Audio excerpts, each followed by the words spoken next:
Meaning of category.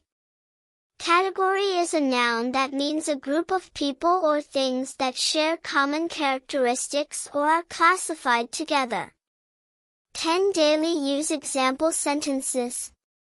1. This book falls into the fiction category. 2. He won in the Best Actor category. 3.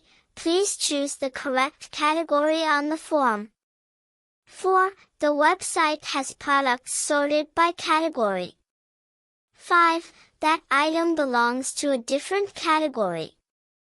6. The awards were given in several categories. 7. She doesn't fit into any single category. 8. Can you list the expenses by category? 9. They created a new category for digital art. 10. Each student was placed in a skill category.